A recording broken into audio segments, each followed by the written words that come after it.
வீடியோவில் Nifty report card 22nd மே closing எப்படி இருக்குன்றதை பார்க்கலாம். ஓகே, இதுதான் நம்ம ஏற்கனவே பேசியிருந்தோம். ஸோ இப்போ லேட்டஸ்ட் அடிஷன் வந்து மே 19, தட் இஸ் மே 16 வரைக்கும் தான் நான் புல்லுன்னு பேசியிருந்தேன். ஸோ அங்கேருந்து மார்க்கெட் இப்போது 550 பாயிண்ட்ஸ் கரெக்டாக இருக்குது. நம்ம எந்த இடத்துலேருந்து செல் கொடுத்தோன்றதும் சார்ட்டில் காமிக்கிறேன். டெய்லி RSI 55.95 இருக்குது. ஸோ 71க்கு மேலே போகாதால் RSI டைவர்ஜென்ஸ் ஆகிட்டு ஹையில் இருந்து ஆல்மோஸ்ட் ஒரு 650 பாயிண்ட்ஸ் 650-670 பாயிண்ட்ஸ் டவுன் வந்திருக்கு. நம்ம கொடுத்த ஆப்பர்ச்சுனிட்டியில் ஆல்மோஸ்ட் ஒரு 550 points as of now down வந்திருக்கு. ரொம்ப நாளுக்கு அப்புறம் ஃபர்ஸ்ட் டைம் இப்போ மூவிங் ஆவரேஜ் 10 கீழே மார்க்கெட் ஃபர்ஸ்ட் டைம் ட்ரேட் ஆகுது. இது வரைக்கும் மார்க்கெட் மேலேயே தான் ட்ரேட் ஆகிருந்தது. அதுதான் அந்த கான்ட்ரா வியூ. அந்த எக்ஸாக்ட் டேட்லேருந்து நம்ம அந்த பாயிண்ட்டை கேப்சர் பண்ணது. பட் இனிமேல் டெக்னிக்கல் ட்ரேடர்ஸ் இனிமேல் கீழே போச்சுன்னா they will make money, because first time இப்போ தான் மூவிங் ஆவரேஜ் 10 கீழே மார்க்கெட் க்ளோஸ் ஆகிருக்குது. நிஃப்டி 50 ஸ்டாக்ஸோட வியூ மூவிங் ஆவரேஜ் 10 வந்து 50 ஸ்டாக்ஸ் 14 வந்துடுச்சு. இதெல்லாம் நீங்கள் 46 அந்த ரேஞ்செலாம் பார்த்தோம். ஓவர் பாட்னு ஏன் சொன்னோன்றது இப்போ தெரிஞ்சிருக்கும். இந்த ஸ்லைடில் ஒரு பெரிய நாலேஜ் இல்லாமல் இத்தனை நாள் இருந்தது. இப்போ உங்களுக்கு புரிஞ்சிருக்கும். ஒரு 45 மேலெலாம் மூவிங் ஆவரேஜ் 10க்கு மேலே நிஃப்டி 50 ஸ்டாக்ஸ் இருந்ததுன்னா that is comes into overbought zone. அந்த இடத்துல நம்ம கவனமாக இருக்கணும். ஏதாவது ஒரு ட்ரெண்ட் ரிவர்சல் இருந்ததுன்னா பார்க்கணும்.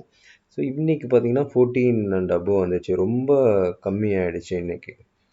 ஓகே, FIS ஈக்விட்டி மார்க்கெட்டையே ஒரு F&O மார்க்கெட் மாதிரி ஆப்ரேட் பண்ணுற மாதிரி இருக்குது.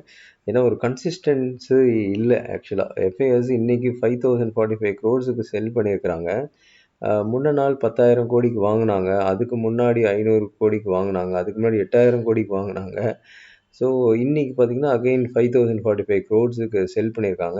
FISஏ ஒரு கன்சிஸ்டன்சி இல்லாமல் இருக்குது. இந்த மாதிரி கன்சிஸ்டன்சி இல்லாமல் இருக்குது F&O பொசிஷன்ஸில் இருக்கும். பிகாஸ் F&O அந்த வீக்கில் முடியும், இல்லை அந்த மந்தில் முடியும். அதனால் அவசரப்பட்டு போய் கவர் பண்ணுவாங்க. அதனால் ஓப்பன் இன்ட்ரெஸ்ட் சேஞ்சஸ் நிறையா இருக்கும். பட் ஈக்விட்டிலேயே they are playing like F&O மாதிரி இந்த வீக்கில் இருக்குது. பிகாஸ் ஒரு நாளைக்கு ஒரு ட்ரெண்டாக இருக்குது. Anyway 5045 crores pretty decent money FIS has sold. DIS has bought 3715 crores. So DIS அவங்க அதிகமாக செல் பண்ணும்போது கண்டினியூஸாக வாங்குறத நம்ம பார்க்குறோம். டிஏஸும் விற்றா ரொம்ப மோசமான நிலைமைக்கு ஆகும். அதனால் அவங்க வந்து வாங்குறது இந்தியன் மார்க்கெட்டுக்கு பெட்டர் தான். So F&O open position bro இந்த முறை லேட்டாக சுதாரிச்சு இருக்கிறாங்க. ஸோ இன்றைக்கி சூப்பராக பப்ளிக்கை மாட்டி விட்டாங்க. ஸோ 3 பேரும் சேர்ந்து எவ்வளோ அடிக்க முடியுமோ பப்ளிக்கை அடிச்சிருக்கிறாங்க. இந்த மாதிரி தான் இதை நான் ஆல்மோஸ்ட் ஒரு 15 வருஷமாக இந்த மாதிரி தான் பார்த்துட்டுருக்கேன். பப்ளிக் அடி வாங்குறத கண்ணுக்கு நேராக பார்த்துட்டு தான் இருக்கிறோம். இன்றைக்கி மார்க்கெட் நல்ல ஃபால் இருந்தது. பட் பப்ளிக்கு 2,24,000 கான்ட்ராக்டை இன்றைக்கி பையில் வாங்கியிருக்காங்க. எவ்வளோ ஃபென்டாஸ்டிக்காக எஸ்கேப் ஆகியிருக்காங்க பாருங்கள். நேற்று நான் ஏன் அத்தனை முறை சேஞ்ச் இன் ஓஏ இன்றைக்கி பார்த்தே நீங்கள் ஆகணும்னு சொன்னன்றது இன்றைக்கி உங்களுக்கு புரிஞ்சிருக்கும். ஏன்னா தப்பான பொசிஷனில் ப்ரோ இருக்கிறாங்கன்னு நமக்கு தெரியுது. இருந்தாலும் ப்ரோ தப்பு பண்ணுவாங்களான்ற ஒரு மனநிலை வருது. அதனால தான் நம்ம வந்து சேஞ்ச் இன் ஓஏ பார்த்தே ஆகணுன்றதை சொன்னேன். ஸோ ப்ரோ இப்போ பார்த்தீங்கன்னா சூப்பராக இன்றைக்கி 1,42,000 கான்ட்ராக்டை கவர் பண்ணி 22,708 கான்ட்ராக்டு செல்லுக்கு வந்துட்டாங்க. ஸோ 3 பேருமே DIS, FIS, ப்ரோ எல்லாருமே செல்லில் இருக்காங்க. பப்ளிக்கு பையில் இருக்காங்க. இந்த மாதிரி செட்டப் இருந்தால் it's always good. So public 1,92,000 வந்தாச்சு. ஸோ ப்ரோ அதிகமாக இருக்கும்போது கண்டிப்பாக பார்த்தே ஆகணும்னு சொன்னேன். இப்போ பப்ளிக் ஜாஸ்தியாக இருக்கிறாங்க பையில். ஸோ இனிமேல் இது கண்டினியூ ஆச்சுன்னா ஃபர்தர் ஃபால் இருக்கும். பட் எனிவே சார்ட்டில் நம்ம அதை பற்றி பேசுவோம் டீட்டெயிலாக. Nifty highest open interest put side 24,000, 24,500, 24,200 இருக்குது. கால் சைட் 25,000, 25,500, 25,200 இருக்குது. ஆஸ் ஆஃப் நோ ஒரு 1000 பாயிண்ட் டிஃப்ரென்ஸில் ஃபஸ்ட்டு ஓப்பன் இன்ட்ரெஸ்ட்டை வச்சுருக்கிறாங்க. India VIX 17.26. India VIX as of now ஒரு நான் ஈவெண்ட்டாக இருக்குது. இந்தியா விக்ஸ் இன்க்ரீஸ் ஆனாலும் இனிமேல் வந்து ஒன்றும் ஒரு இது கிடையாது. இன்க்ரீஸ் ஆச்சுன்னா இன்னும் வாலட்டிலிட்டி ஜாஸ்தி தான் ஆகும். இனிமேல் 15க்கு மேலே இருக்குது. 17.26 கண்டிப்பாக ஆப்ஷன் ட்ரேடர்ஸ்க்கு it's a better opportunity intraday ட்ரேடர்ஸ்க்கு. நிஃப்டி 50 ஸ்டாக்ஸ் சாகா வியூ புல் 5 இருக்குது, பேர் 37 இருக்குது, நியூட்ரல் 8 இருக்குது. ஸோ எனிவே இன்னைக்கு மார்க்கெட் இறங்குச்சு.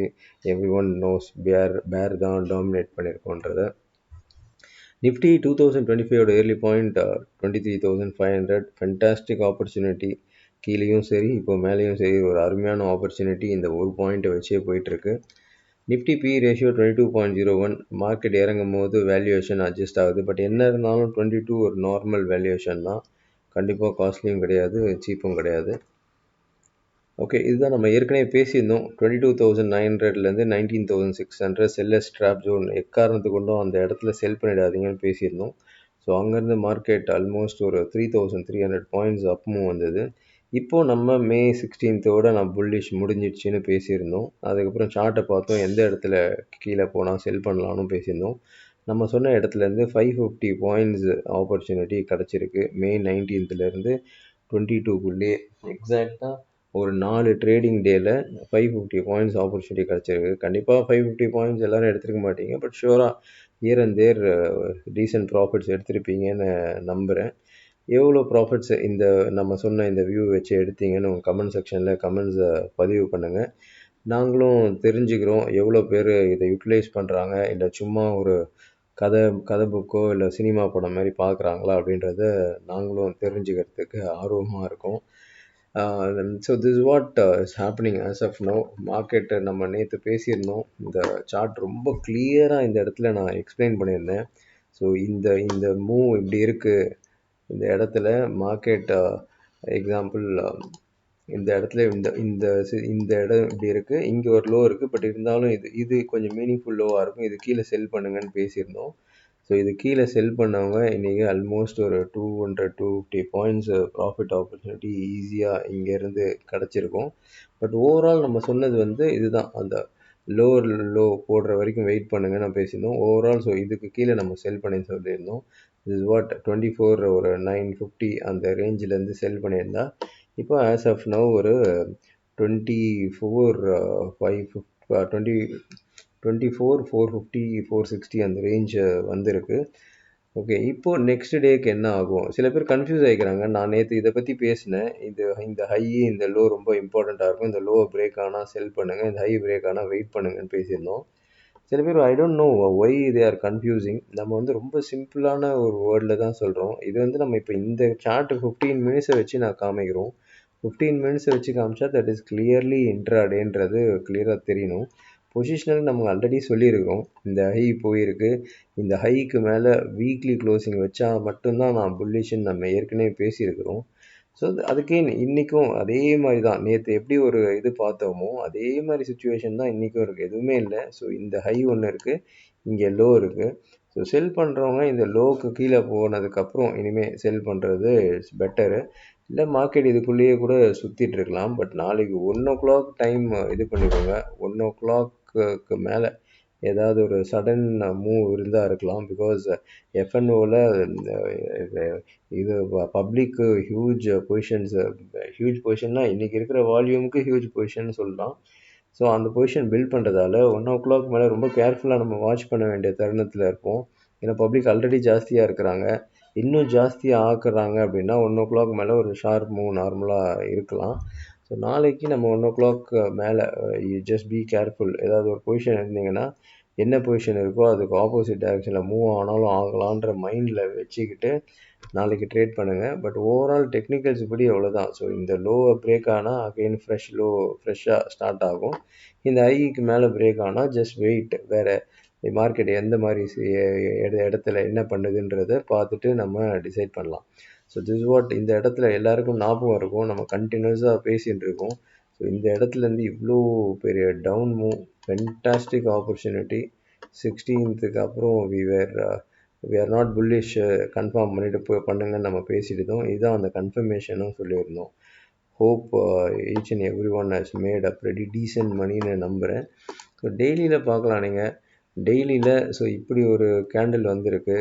கிட்டத்தட்ட இது இந்த 29th இந்த மந்த் எண்டோட ஹையில் கரெக்டாக இப்போ சப்போர்ட் எடுத்து ஆல்மோஸ்ட் ஒரு ப்ரெட்டி டீசென்ட் மூவ், ஒரு 150-160 பாயிண்ட்ஸ் மூவ் ஆகிருக்கு.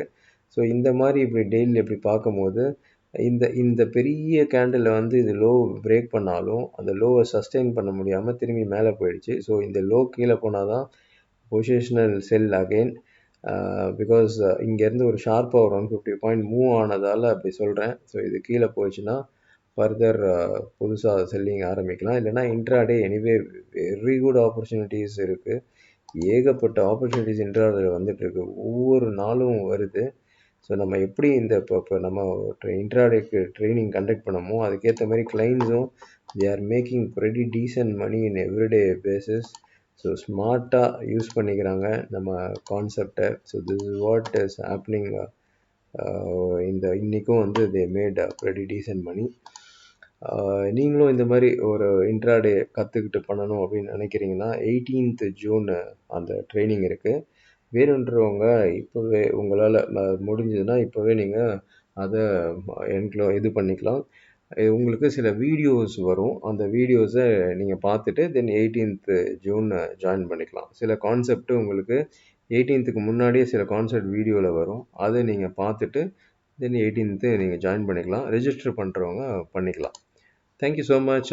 திரும்ப இன்னொரு வீடியோவில் உங்களை சந்திக்கிறேன்.